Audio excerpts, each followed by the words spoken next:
Okay, we are live. Okay, guys, welcome to another episode of the InstaHire Roundtable. This is a place where leaders and ideas meet, and this is a very special episode we have today. And our agenda for this episode is to understand about employer branding and to understand how the power of employer branding can be built and what is the future of recruitment marketing. Before we start, let's let me brief you about what InstaHire does. So we are a platform which allows companies to find talent and faster, like 10x more accuracy and 10x less time compared to any other solutions in the market. We work with companies like Google, Amazon, Walmart, PayPal, and a bunch of others, VMware, and a bunch of other companies. And with that, we start off our webinar. Today we have two very esteemed guests, two of the best HR leaders, and let me introduce you to them. Let me introduce first with Sudarshan. Sudarshan is the global head of RNO, change operations at Accenture. So I will call upon Sudarshan to introduce yourself to the audience which we have. Over to you, Sudarshan. Thank you, Sarabjit. Hello, everyone. My name is Sudarshan. I am the Global Change Network RNO lead at Accenture. I come with an overall experience of a little over 20 years.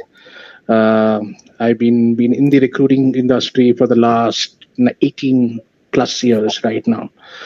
So in my current role, I manage anything all related to ATS or all the recruiting tools. Change management piece is what I manage at Accenture. Great. Welcome, Sudarshan, and lovely to have you at Inside Roundtable. And we have Abhishek. Abhishek is the VP and Head of Recruitment at HighRadius. So over to you, Abhishek. A brief about yourself and what HighRadius is doing, like what exciting is brewing in HighRadius. Over to you. Sure. Thank you, firstly, Sarabjit, for inviting. Been a fan of InstaHire for a while now and love what you guys do. So I currently work with HighRadius. I've been in love with the SaaS space for a while now. Prior to this, I was with BrowserStack, and before that, large companies, Uber, LinkedIn, Microsoft. So, the topic today is actually of a lot of interest to me because, especially in a startup ecosystem, you need to sell. Right? As a recruiter, you need to sell opportunities every day, which was like a privilege at a Microsoft or LinkedIn, right? You have a ton of relevant inbound coming in. So I'm really, really excited to attend this, learn from all of you, and Sudarshan especially understand what interesting new tools that you can tell us about that we can implement. But yeah, HighRadius is on a very interesting journey. Again, the SaaS, B2B SaaS space is hot right now. And happy to say that amidst a lot of the gloom and doom that we keep hearing about, we are hiring. So that's my shameless branding plug right in there. We are hiring and we are growing at a really rapid pace. Okay, great. So welcome, Abhishek, and welcome, Sudarshan. So without much ado, let's start off our discussion. I have the first question, and I would like to call upon first Sudarshan and then Abhishek. So the first question is, so like when we talk about employer branding and then we talk about recruitment marketing, so in the case of recruitment marketing, which is actually like how you propagate your brand through different platforms, different social media platforms or different other platforms, what are the factors do you think which should be kept in mind when selecting the platforms? And this is not just for social media, for other forms of media as well. So Sudarshan, you can start like the discussion on this. Sure. So I think in today's competitive market of hiring, I know with the current market is thing, but we would talk about 6 months or 12 months ago how things were, where it was quite competitive. Even finding good talent was everybody behind getting the best of talent in the industry. Mm-hmm. So yes, in terms of recruitment marketing is now become a most critical piece of your overall hiring process. You need to make sure that how you portray your brand in the market in terms to attract these talent is become very, very critical. So what the factors I would feel which is important is, first you need to know your audience, who are the people whom you're going to be targeting. So that's a very, very critical piece. Then you also need to understand how you can align your company's and company's mission and vision statements towards in terms of when you are going outside and trying to attract talent. Yeah. And look at different platforms, understand what are the different platforms available in their uses, what would be the best one for you to utilize in order to make sure to which one would be a best one based on your needs and kind of talent what you are looking for. And also it's very, very critical to keep in mind in terms of see the available resources in terms of, for example, internally, in terms of whether it might be people, it might be your technology stack, all of those things. So you need to make sure that you keep in mind of those available, what are the different available resources are there, to make sure that when you're identifying different platforms, whether it's for social media or not, these are things where. And also, good thing to start is to find what your competitors are doing. So how your competitor, how are they attracting talent? What are the different mediums are they using? Things of those sort is some of the, I would say, some of the critical factors which is required when you are trying to identify. Okay, so I understood that like there will be audience and vision mission, and then you will be aligning to the candidates. And I would like to go open to Abhishek. Abhishek, you have been part of like companies which are in a very high growth trajectory, like say Uber or like Browser Stack. What are your thoughts on this? So what are the channels which companies should target on this? Sure. So, and I'll probably take a step back, right? Because we talked about employer branding and recruiting marketing in the same breath. Now, for me, recruiting marketing, is a lot of the bells and whistles that we see out there. But an employer brand is built inside out, right? And that is very, very important because, as they say, if the Christmas tree is not great, the bells and whistles are going to just give you so much, right? So, so that's what I want to focus on. Like, how do organizations listen to their employees, understand the sort of brand that they're perceived as by internal folks, and where they are, understand that gap and address it through policy decisions, right? That's at the core. Unless that is sorted, the rest of the window dressing is going to fall apart once someone joins the organization. And then, like Sudarshan rightly said, recruiting marketing is just that, it's marketing. So you're segmenting the population that you want to go after. What will appeal to a nerdy, geeky engineer will not necessarily appeal to a target-oriented, hustling salesperson, right? So the messaging has to be, well, the employer value proposition will be common, but the messaging and the sort of messaging that you push out there will be different in order to appeal to that audience, right? And so at BrowStack, that's my latest experience, and at HighRadius, we're building up the entire employer branding thing ground up right now. So I can relate to a lot of things that we did at BrowStack as well. A little contra fact, a lot of organizations, a lot of people, when they think about doing something new, they would benchmark. That, for me, at least in the case of employer branding or recruiting marketing, is a strict no-no. You might do it later on, but at the beginning, my advice would be not to do it, because an employer brand is created within a certain context of an organization, and that context is very unique to that organization. Now, I may benchmark the best of the best. I can benchmark L'Oreal. Now, but will I be able to, as a B2B brand, be able to do the fantastic campaigns that they do? And for me, they are the gold standard, really, when it comes to employer branding and recruiting marketing. You won't. So then it's not a one size fits all. You just or even competitors. Even if you try to compare or contrast with competitors and what they're doing in Glassdoor, who really are your competitors? It's not necessarily a product or service offering competitors. It's your talent competitors, right? So that sort of difference needs to be kept in mind by most people who start off on the branding journey, because otherwise you'll end up just benchmarking the wrong set of things, and then you know what happens when you benchmark the wrong things, right? You go down that path, and then you're so down that path it'll be very difficult to come back. The persona of the organization evolves, and it starts creating that impression in the minds of potential candidates who want to join the company. You cannot keep flip flopping and confusing the talent pool. Okay, great. So I had a very interesting conversation with Gautam Ghosh, who is also quite a proponent of influencer marketing, and he told that the employer brand is built so that we can isolate what we don't want and what kind of people like we want, and they see our brand, right? So this is basically not to like showcase; it's basically to eliminate the people which we don't want actually. And with that, I wanted to understand from Abhishek and then from Sudarshan, like Abhishek, you can go first. How do you make sure that relevant candidates or the people who you want see your campaigns, okay, and react to the campaigns and the what kind of marketing campaigns which you have done? Right. We don't necessarily have to go too far back, and that's a great point that Gautam makes, because the biggest problem that all of us face once you do a great job of employer branding or recruiting marketing is that you see an inflow of applications, right, which is great, but you see a lot of inflow of junk as well, which you don't necessarily want. So then it creates an additional sort of burden on the recruiting team to respond, dispose on time, else again it hits your value proposition, right? Um, what So self-selection is very important. Candidates should be able to look at a career page or job description and self-select in or out. Amazon does a wonderful job of that. They don't talk about work-life balance at all, right?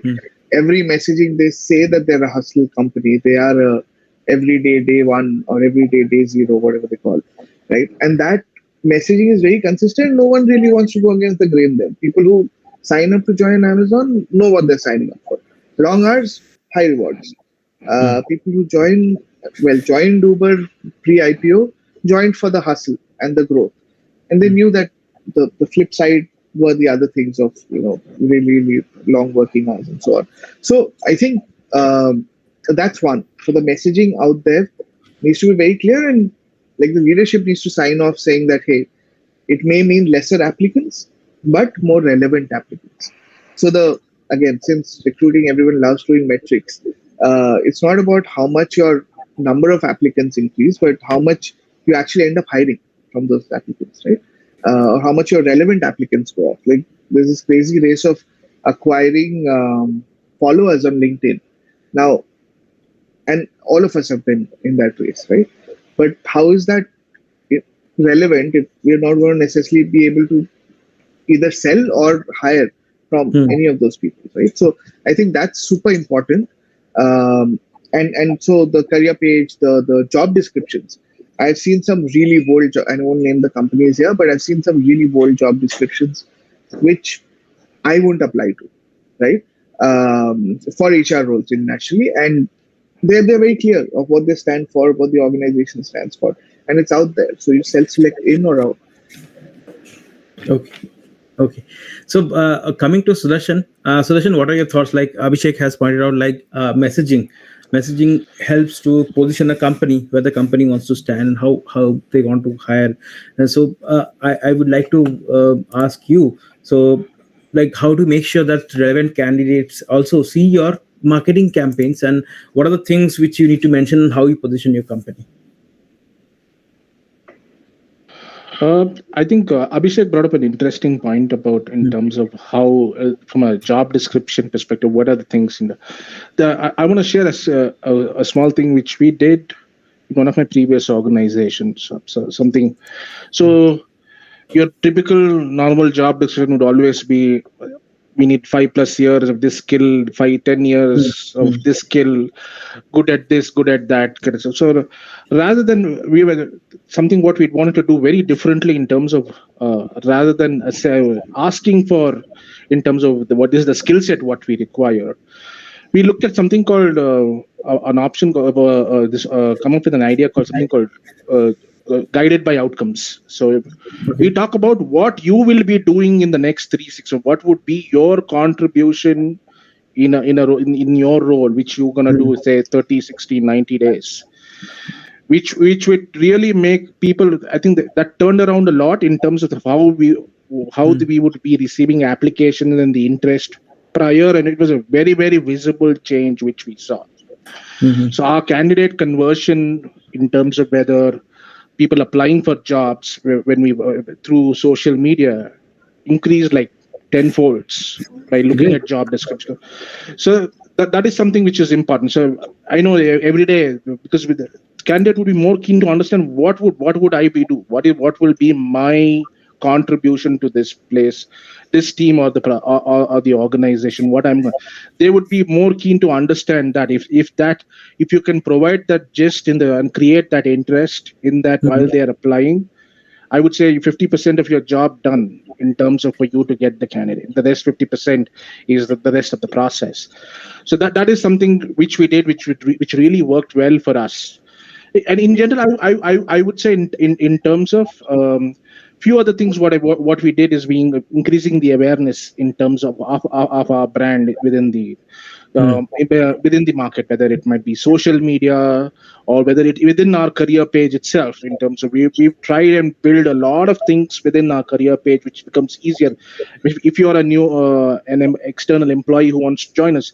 We had provided every single information as a new employee what they want to know in terms of whether it's our, for example, we did something called Meet Your Hiring Manager. So where for that particular job requisition, the hiring manager would talk about what does the team does, what are the different products, things of those sorts. So that will know where would I be going to, who are which is the team which I'm going to be working on, things of those. So those are the few things what we did in terms of to generate more interest for people to come and apply for opportunities within our organization. And our conversion, and also in terms of not only one, we also made in terms of the application process seamless. So today, in terms of the first piece of it, we can do it. And the next, you come through a clunky, big application process. Not many would be interested in terms of going through, spending 15 or 20 minutes to sit down, put in all the existing information. You need to make it quick, easy, short, make it request all the relevant information. The rest can be updated at the later stages through different modes, updates, either with the recruiter or a self-service with the candidate, things of those sorts. So what are the critical things which is required from an applicant for a recruiter to review and take it further? Those are critical. Your resume, phone number, email address. So we made that application process smaller, a quick apply, which would take 5 minutes or even less than that, which they can fill in and complete with, and make it seamless in terms of they really did not look at a laptop, sit and do it. They look at an opportunity going through LinkedIn on their phone. I think today with the digital age, everybody has access to LinkedIn or most of the social networks on their phones. So we wanted to make that is much more easier and seamless. They can go ahead and apply anywhere, even with the mobile. They can just go through the simple process, and the UI is so clear and easier. They can apply and complete their application process. So I would say the first piece of it in terms of how you generate interest, and the second piece of make it also seamless through the application, which becomes easier and comfortable for candidates applying for those jobs. So reducing the friction from the application stage to the where you receive the candidates helps you to increase your tag actually, right? Yes. Okay. And this is a time. So Sudarshan, I have a short question for you. Then we can go to Abhishek. This is a time which is quite turbulent, and you can see in the news like there are a lot of things happening out there in the world, right? And this is a question from a lot of people from our network. How can the new age startups and founders they can use employer brand, or they can build the employer brand to attract talent, which are very, very necessary for them to survive in the first case scenario, right? And then to scale it up. So I will first go to Sudarshan, and then I will take Abhishek's insights also on this. As I said, in today's world now with the competitive market, employer branding is important for everybody in terms of you being a startup or a well-established large organization. So I would say when it comes to startup, I would say you're more than in terms of. I understand you would spend in terms of identifying tools and use those tools in terms. I would, one other important aspect I would say in terms which is very very important for startups is your own employees endorsing in terms of how good why is it, what is the value proposition for their, why did I join, what made me join, and why I would say that this is a great organization for people to work. So that is something employees talking about, giving their when using that as your say a brand piece, it would be a big one, I would say, because now not many people would know about organizations being startups, some of them or some not so it becomes important where your employees or your own employees talking about it in terms of what is the organization all about and what is the value proposition becomes Mm-hmm. one, I would say reason. And your own employees in terms of sharing their experiences, sharing their this one in social media would also be one of the, I think, the best ways for you to increase your visibility within there. So these I think these are a couple of things I would say in terms of as startups, more than you talking about how good we are talking about it through campaigns and stuff. Your employees would be your gonna be for your own be the employee brand for you. And so great insights on employee evangelism, like when they evangelize for you and the brand which they create, they become ambassadors. How about when you talk about say it's if it is a B2B or a B2C startup, how about the customers talking about how they felt like that, like how do you think on that, Sudarshan, and then I will go to Abhishek here. Yes, definitely yes. In terms of, say, for example, even a customer endorsement in terms of would be wonderful in terms of whom they are doing business, right? In terms of they talking about the organization and the in terms of the experience what they had and dealing with within the organization. Definitely, that would definitely going to be a great value add for startups in terms of when they are trying to build their brand within the market. Great, great, great insights, Sudarshan. So, Abhishek, I want to go with you. Like in the case of startups, they don't have much of a brand when they're starting off, or maybe in a couple of years of operations, also they might not have that brand. But one of the things which we have seen also with companies like, say, Browser Stack or Postman or such kind of companies, is the power of community. When like you have a community of very very strong people who can evangelize and they can actually sell their product, okay, internally. So what are your thoughts on this and other forms also which you can enlighten about? Sure.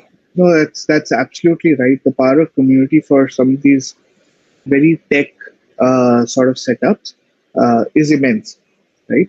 But I'll probably touch upon Sudarshan's point around the B2C and the customer piece and how that can be leveraged with an example, and then I'll touch upon startups, and mostly these will be in the tech space anyways. Um, L'Oreal, which is again, I keep quoting L'Oreal because I'm a huge fanboy, and I had the opportunity of attending a session where they talked about how they approach their branding in one of our talent conferences at LinkedIn, and that's always stayed with me. So they have this campaign, and this is on YouTube, and everyone listening should go and watch that video if you're interested in how integrated marketing can happen.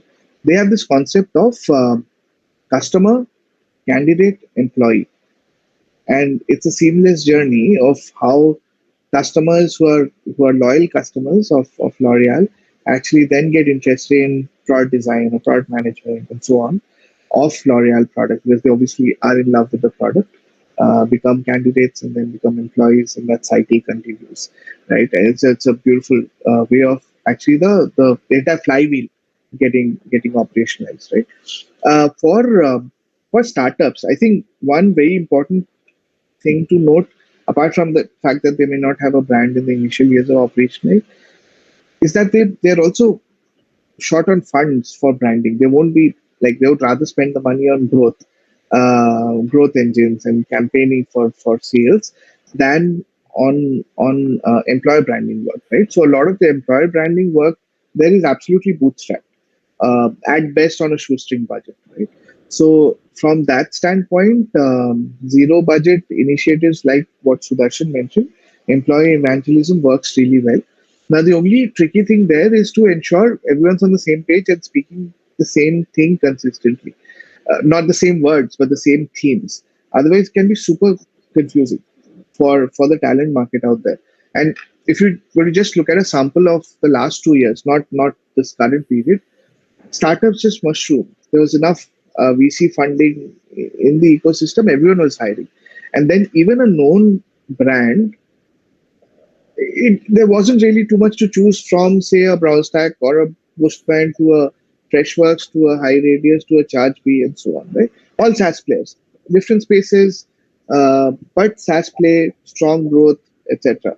So people really need to understand what is in it for me, and that what is in it for me is going to come from all the channels speaking a coherent language, right? So if I go on Glassdoor and if I see the reviews are really shitty about a company, but the employees are evangelizing great stuff, it's a yellow flag. I won't say a red flag because people went out on Glassdoor, but it's still a yellow flag which I would want to validate, right?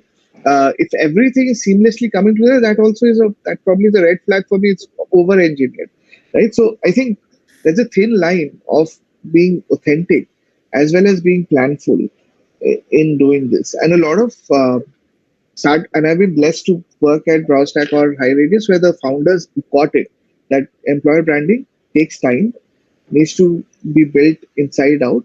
It cannot be like, "Arey, let's do campaigns, let's get our brand out there." It won't work. Or Glassdoor scores, let's get it up to whatever. Won't be sustainable. Right? And I won't name companies, but companies do syndicated reviews on Glassdoor. But does that really help? People are going to easily figure out, right? You go through Glassdoor pages of people, you'll see canned reviews coming in with 5 stars. You know that it's syndicated reviews, right? The candidate pool is not stupid anymore. So I think having at least a year-long strategy of what will happen. It cannot just be activities that you do. It has to tie back to solid metrics that you'll move, right? And then define what activities, maybe 2 activities per metric that you're going to do. So, for example, it could be a mix of webinars like these, which then get publicized where you talk about the startup story, the journey of scale, right? Or the problems that you're solving. Like for engineers, they love that, right? What sort of difficult problems am I going to be able to solve? They don't care whether they do it in Microsoft, Google, or BrowserStack, right? But am I getting to solve a large chunk of a difficult problem with enough autonomy? That becomes your EVP. Then your entire messaging goes around, oh, this is how you get autonomy. This is a difficult problem in the infrastructure space at scale that we're solving. Or this is a distributed systems problem that we're solving. And then you build upon it, right? The issue that I have, and which I think a lot of us fall prey to, is the entire Me Too effect, right? Oh, so and so is doing a hackathon, let's do a hackathon. But why? What purpose will it serve, right? Yes, it's going to get you eyeballs, but then after that, what? You have an engagement plan of engaging that community that you build out of that. So I think it has to be a proper, well thought out 1-year plan, and it has to start from top down. If the founders do not sign up for it and become their personal brands, become the company's brand in the initial stages, right? And then potentially you can build off that. There could be introverted founders, but then that's the game. You'll have to still figure out a way to get the voice out there. Okay.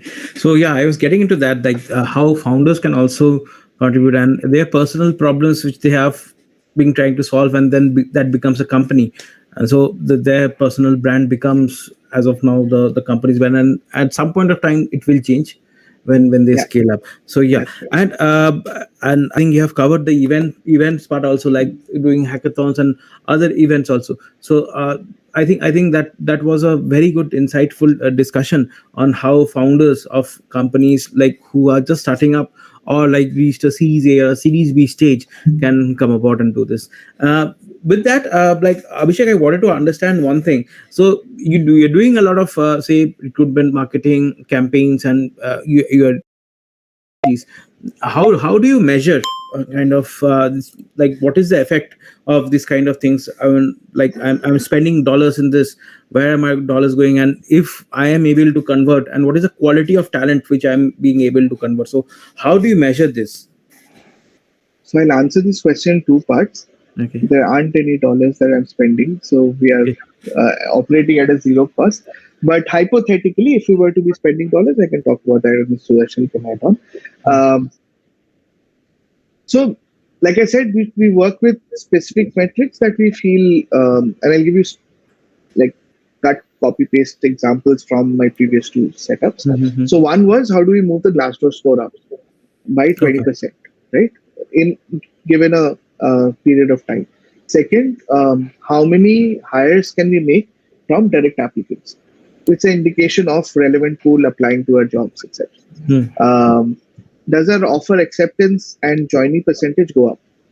Again, there are multiple factors, but I would like to think that apart from all the ching bang of social, um, the entire experience that someone goes through in the interview process adds to the employer brand and the perception of the brand. If that falls flat, then that's the real rubber hits the road, right? When you know that everything else was just lipstick on a pig. It wasn't necessarily the truth. So, yeah, offer acceptance percentage going up, and then the vanity metric of LinkedIn followers. That we covered that as well. So broadly, those three metrics, and then all activities were tied back to those. Oh, the Hmm. other one was rehires, as in ex-employees. How many Okay. ex-employees are we able to get back? Because that's again validation of the culture, the company Yeah. that we are, etc. And that's a very strong message that goes out to the talent market. If someone's left and coming back, means there's something good about the company. Okay. Okay. Great insight. Yeah, Sudarshan, what is your take on this? Like on the metrics part, how will you measure the success? Uh, I think Abhishek covered all the things in terms of the end result, what we are going to be looking at from a metrics perspective. In terms of for us, I would say from a technology for a tool perspective, in terms of what we made sure Hmm. we are able to catch metrics at each stages for us to show we are on the right path, or do we need to tweak our what do you say the way we are marketing our role or the brand into how we are trying to so we what we did is we set up an entire technology ecosystem for us to capture every single thing in terms of whether the number of visits what you see for our career site, the number of times they click on apply, how many people who visit, what's the conversion ratio to viewing the job description to applying, from applying to who have completed the application. So that's it. You because you try to get more insight. Say, for example, if somebody clicked apply and did not complete, there should be some problem, right? Whether there might be either our application process or we are asking too many information. It's not easy. Where they're stopping somewhere in between and Hmm. not completing the process.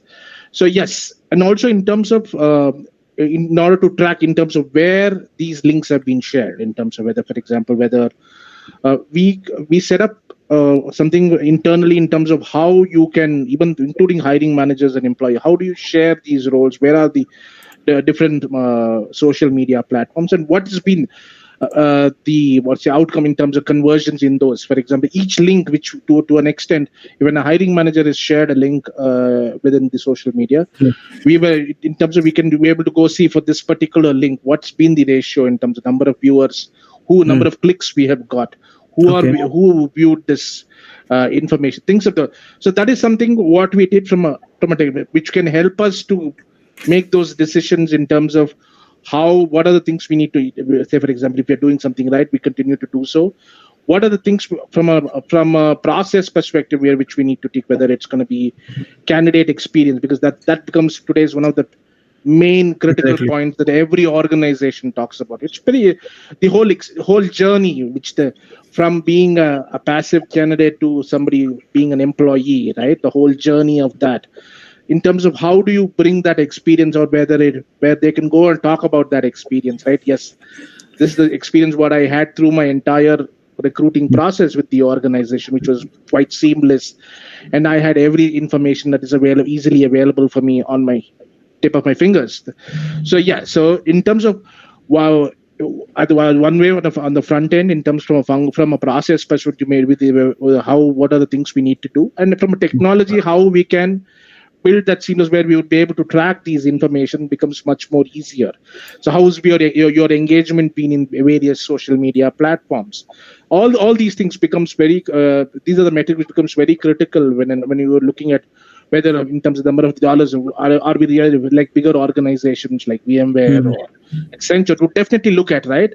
I mean, it's investing so much of money in these social media platforms. I would like to know what's been. So how do you know? How do you track? So you need to have a technology mechanism also in place to make sure to track those metrics, which becomes easy, and see how whether they're engaged about their overall strategies. Is it working well?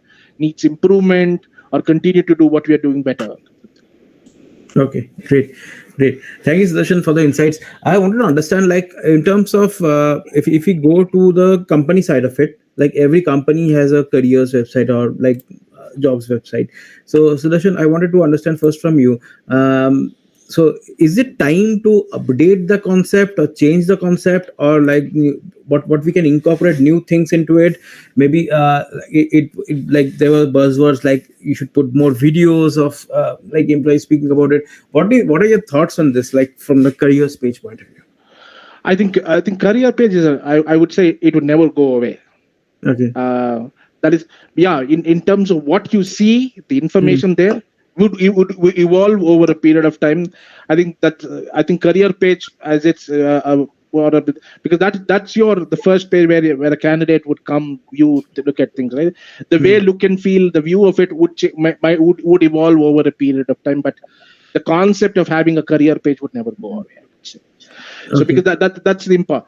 So in terms of, there are a lot of the technology is so evolved right now on the career page itself, in terms of the kind of things what you can do, where you would be able to go and embed videos where a manager or a candidate talking about it, or sorry, an employee talking about the organization, or even to an extent where what do you say, a bot where they help you answer questions in terms of what if, say, for example, I have a question, what would be an interview process for this role, a generic question, and things of those sort, where you'd be able to get answers to those questions and such. And also in terms of how you would be able to seamlessly move through within your career with a lot of other information. For example, I am a candidate who is internationally relocating. I would like to understand what is the policy, how things for an international relocation, a candidate who has applied, how does it work? What are the things, or what are the benefits they would provide as part of my international thing? So where we have the organizations have come together, provided that information within those career page, where they could seamlessly go, not only apply, they can get to know information about more about the policy, more about what are the benefits, things of those sort becomes much more easier. So they have information available on their fingertips for them to make a decision whether I go ahead and apply for this job, rather than earlier. You need to go ask your friends who have worked there, get to know, okay, how's the order. Whereas now information is available right there for them. One within the career page, what there, plus the other social media where like Glassdoor, which can provide real-time reviews in terms of how the organization is. All those, I would say, career page will play a critical, but also in terms of it's going to evolve in terms of, as I told you, how easy it's in this digital age, where your career page is more convenient to use it on your mobile phone, where you can view all. So that's UI friendly, where you can use information. We be able to view that information within your 6 inches of your screen. Is also the next step in terms of looking at things much more easier for a candidate. Great. I want to put up a small pointer here. I wanted to understand from you. So this is the age of, like, say, artificial intelligence, AI, very personalized kind of things. So how about you think of a career page like this, like someone say from sales, or someone say from marketing sees a page, or someone say for a Python developer sees a page. They see different aspects of it, right? I'm not interested in the number of say revenue which I've generated. I am interested in the framework which you are building, because I'm a developer. On the other hand, I will be very interested to see how many deliveries which you are doing. Say, if you're a food delivery company, say if you're doing 1 million delivery a day, so I will be very interested in applying to this, because I'm an operations guy. I love to see this. So, what are your thoughts on this? Like Abhishek, if you can want to start on this. So part of that is happening, right? Okay. Um, again, I'll talk about platforms where I have experienced it. I'm sure there will be others. So pardon me if I don't mention others. So like LinkedIn Jobs, when you Mhm. have LinkedIn Jobs, there's an option of serving up jobs customized to a certain segment, right? Yeah. You can get that done. There are Yeah. tools like Pipeline Builder, etc., which will ensure that that content is visible only to a certain segment, basis the keywords and Boolean segmentation that you've done. So very possible that career pages will go that way. That's a very interesting thought. My take on career pages, and if I may, because you were coming to me next, right? Uh, and maybe it's because of the SaaS hangover that I have, but uh, I used to have a lot of conversations with my growth head at BrowseStack, right? And the way he used to look at customers landing on the page and proceeding to buy on the site, the flow, the CX flow is very similar to a candidate experience flow as well Mhm. on a career site. So then I think we tried doing things there, but again, some of it worked, some didn't. But again, theoretically, data doesn't lie, right? So obviously, career page will give you data around drop off rates, where people are dropping off, how many people view your jobs every day. You know where the root causes are in terms of challenges. It could be an issue with how the job description is. If you see more people dropping off at the job description, maybe it's not a very inclusive job description. So you can write a gender neutral job description. There are tools available to get that done. So that's one. Second is how, and Sudarshan touched upon it, how many clicks does it take for you? Mhm. Not so much about the time, but how many clicks, and are you engaged during that process, right? A bot is a great idea, assisted sort of application, but it could also be a very seamless process where it parses information from social media platforms or wherever your resume, just upload your resume, you're in, and then you can make tweaks, right? So, I mean, in my mind, one, there is a whole bunch that you can do with a career page, just like a growth marketer can do with a sales page, right? Mhm. You can run experiments, and nothing necessarily will break.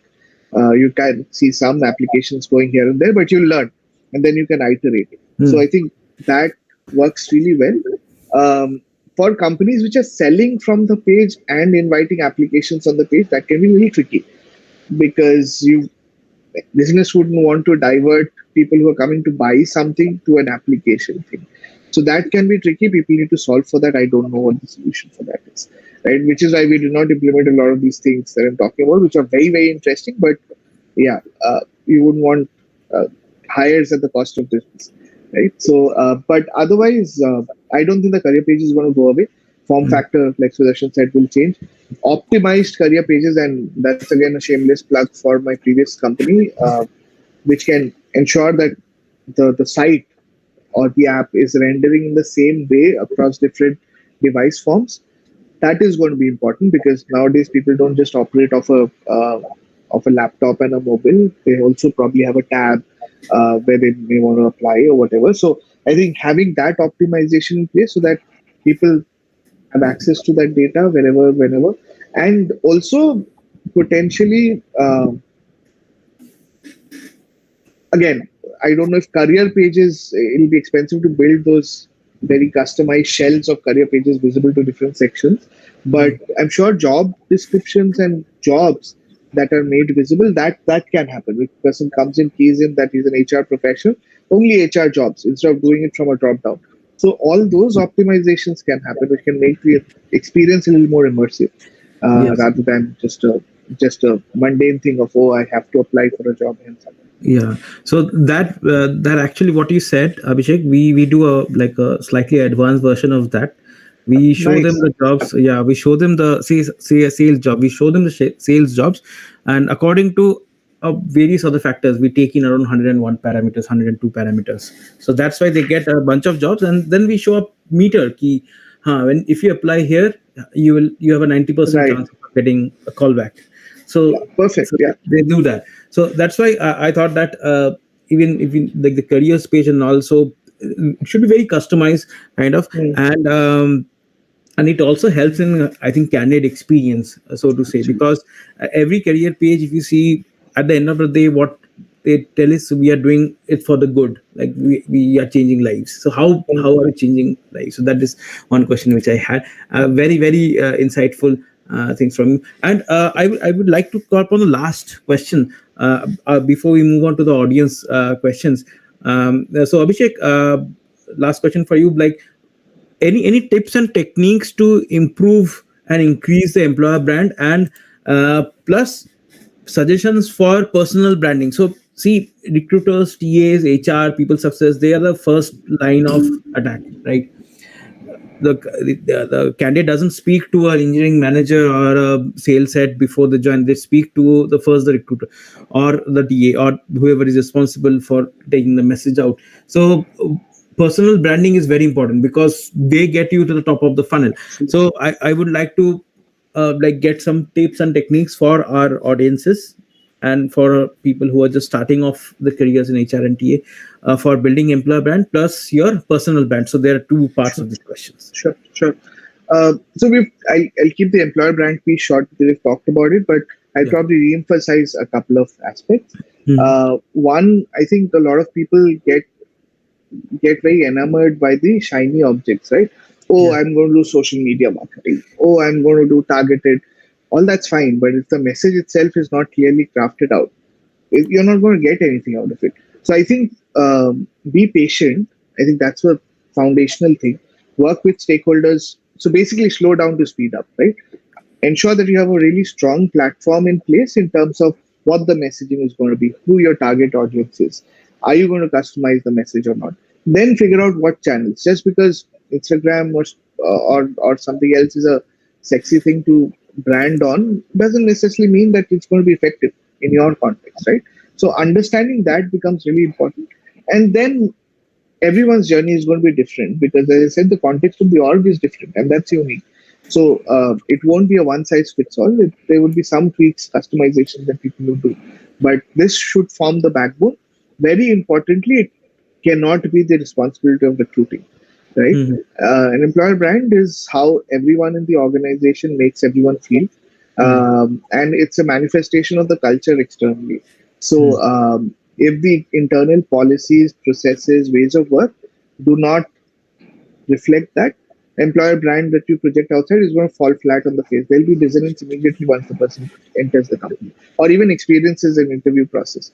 Right? If we say stuff like, "Oh, we respect all our candidates and customers, etc.," but you reschedule an interview thrice with the candidate, it's a clear dissonance straight up. I mean, taking an extreme example, but you get the drift. Personal branding, and that's even more important, I think, than all of this digital stuff. Very rightly said, recruiters are the first line of defense for a candidate in an undifferentiated market. A recruiter is going to make a difference as to whether the candidate comes to the table. Whether he joins or not, it's a different thing. Whether the candidate comes to the table or not. So, and this is something that I have always evangelized. Recruiters have to be storytellers, and they need to know the company story well. Like, they cannot come across as someone who is just doing a job in an uninteresting manner, right? So that becomes really, really important. And then the touch points through the process, right? So recruiters need to be enabled, and it cannot be like each recruiter fends for themselves, tries to figure what their story is going to be. There has to be a singular story. People have their own ways of telling it, but there has to be a singular story. You weave off elements of engineering or sales or marketing from that, and signed off narrative from the leadership that this is the baseline narrative that we are not going to deviate from. But absolutely, I think don't stress it more. Okay, Sudarshan, your tips and techniques, as Abhishek has touched upon the recruiter side, like recruiter being the first line of defense. Also, there is one more thing that how enabled the recruiter is, like as Abhishek has told, that so he or she will talk to different sets of people, right? They will talk to engineering, they will talk to sales, they will talk to marketing, different sets of, or within engineering also they will talk to back end, front end, full stack. So, and these guys will have a specific set of questions which they want to be answered, because what is in for me, that is the like thing, and you cannot give generic answers to all the questions, right? You have to be very specific about it, and you have to be very up to date about it. And if you see our personal branding, recruiters also, if you're a technical recruiter, you're like hiring for technical guys, you should be there, like you want to see how GitHub Yeah. comments operate, right? Yeah, Last thing that you'd want to have like is a candidate asking, "Oh, what's your tech stack?" and the yeah, recruiter fumbling, saying, "Oh, what is tech stack again?" yeah. Yeah, absolutely. Yes. Sorry. So yeah. So these are things like I have seen people in the recruitment community when I used to stay in Bangalore and I used to visit all these offices. They're very very good in technology. Like kind of they can parse information. They can see what commits have been made in GitHub, what kind of people they want, and what are the new technologies which is coming in, and that helps them. So it also helps in personal branding and such an employer branding. So, Sudarshan, your tips and techniques how we can improve and increase your employer brand plus your personal brand, which is I online. think so. I'm going to start with the personal branding. Yes, Yeah. it's very, very important because Yes. you are the face of the organization talking Exactly. to a candidate, right? So it's very, very critical in terms of what you know what you're talking. That's so you need to be very clear, and you'll be able. You need to be prepared in terms of Hmm. when you're talking. To answer questions. You need to foresee the kind of questions it would come up, and you should be ready to answer. It's just not about you go read up something and go there and talk Ah. about, and somebody asks, when a candidate asks you a question, Hmm. you don't know what you're saying, right? Yeah. So it's very very that becomes so in terms of enabling, making sure you are. So today it's not about you building your recruiting pieces. You also need to keep abreast of in terms of what's coming up in technologies, Hmm. what's new, how things work. So I'll give you a quick example in terms of a friend. I know a friend of mine. He's been a sales recruiter for about 18, 19 years kind of stuff. So hardcore. Hmm. So to an extent, he's today he knows in terms of from the kind of he's so abreast to the market in terms of the different technologies. For example, let's say storage. He makes sure in terms of what are the different products within the storage ecosystem available, who are the competitors, how are these storage systems work, in terms of what are the who are their biggest competitors, who are the things. So he makes sure that he has all the enough when he goes to pitch in a role, for example maybe an account manager or a sales manager, whatever. He needs to make whether it's from Oracle. He might be trying to get a candidate. So he prepares him so well now to talk about when he's pitching for a role.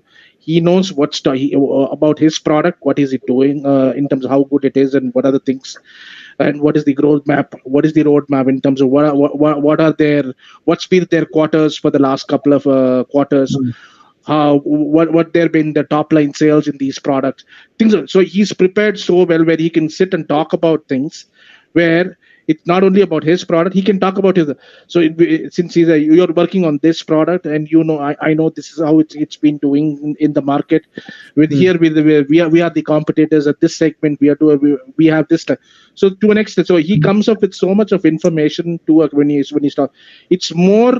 It's not like you are trying to pitch a job. It's more like you sharing information in terms of what I have, and try to understand in terms and give him the information in terms of that is required for him to make a decision whether he would be keen to pursue this opportunity. So yes, it's very very important for a recruiter to have very clear mind understand in what he's trying to talk. What is he talking when he's talking to candidates? That's very you cannot bullshit.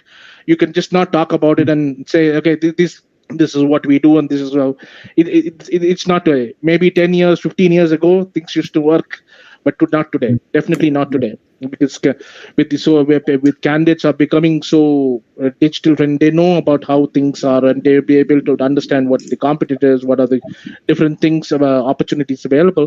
It becomes for them. You need to show them the value proposition. So you need to be first quite knowledgeable in order to give that value proposition to the candidate. That comes to when it comes to I think when it comes to employer branding, I'm a big fan of internal branding. I would say the more I think your employee speaks about your organization, and I think you need to be even there as.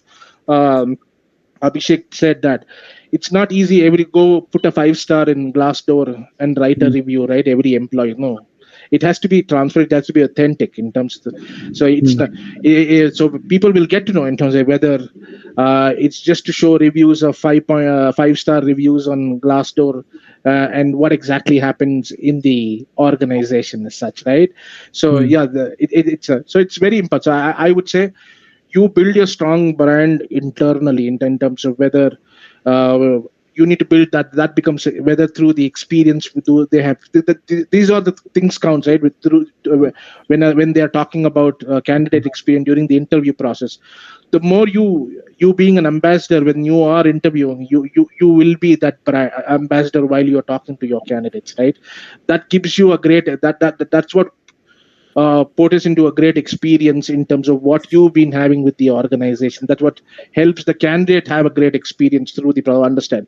So yes, the more as I told you, employee internal branding is a must for me in terms of that would be on the top of the page for me at any given point.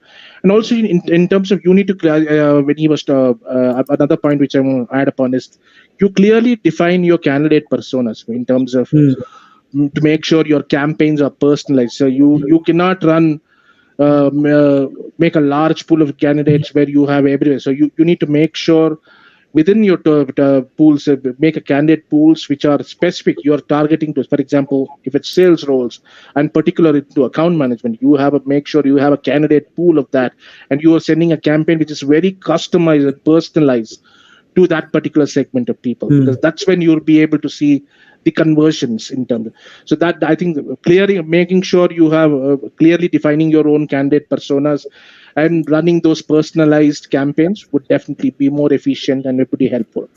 And the last thing I would say, transparency. And so being you talk about what you are, and you don't oversell or provide information what you at the end of the day when the candidate comes will know, or he will get to know somehow what's happening within the organization. So I would say keep it more transfer more authentic in your branding activities, whatever you do. Great insights, Sudarshan and Abhishek. So we have run out of time. I have a bunch of questions, but I will only stick to 2 questions which I have got, and then the rest of questions I can email you, and I will send across to all the people who have asked. So I think the first question I will ask to Abhishek. So Abhishek, one of our users, Anindya, has asked that in terms of recruitment marketing, how do you think we can use influencers to help promote our brand, and especially over LinkedIn? Sure. So it's a good segue because Sudarshan just touched upon it. The biggest influencers for an organization are its employees.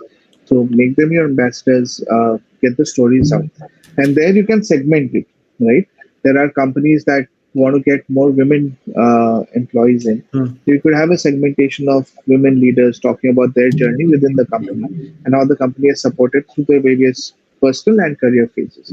It could be on engineering, so you can take multiple cuts of it. Right?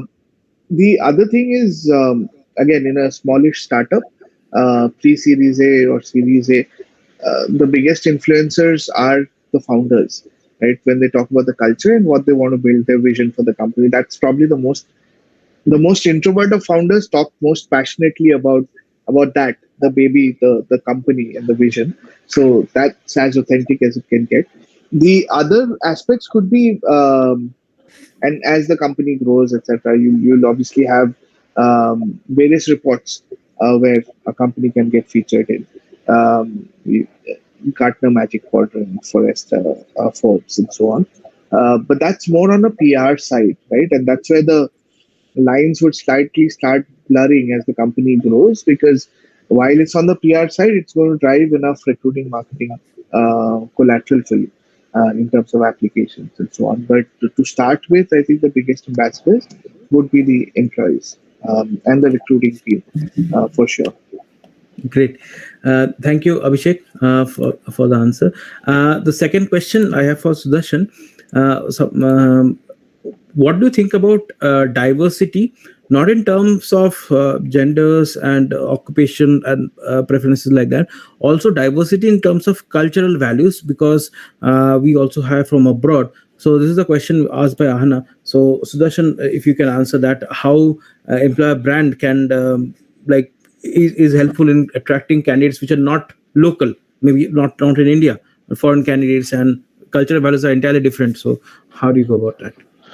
As you rightly said, so diversity is just not about women candidates, right? Yeah. So there are a lot of things. So diversity comes up. Yes, in terms of where we've done, I know, not Priya, where we've done a specific campaign specifically for people of international who are staying, whether it be Indians or somebody who'd like to come to India and work. Okay, so in terms of where we have run campaigns in terms of looked at those specific set of people where we've done personalized campaigns as such. Our conversion ratios have not been fantastic, I would say. Yes, at least we went in that way in terms to look at talent, in terms of where we thought even that could be one of the source for us to either find people as such. So yeah, so that in terms of works well. I would say yes, we need to be a little more creative in terms of what are the things what we need to portray in terms of in those campaigns in terms to attract these kind of talent. Definitely, and that would be one of the things which going forward would develop. So as one I would say that, for example, specifically Return to India, one of the campaigns at one point of time, what we did a few years ago, where it's specifically targeting Indians who would want to return. Of that in terms of people worked really well, and we had people both internally and externally. We run that campaign in terms of people who would want to come back to India.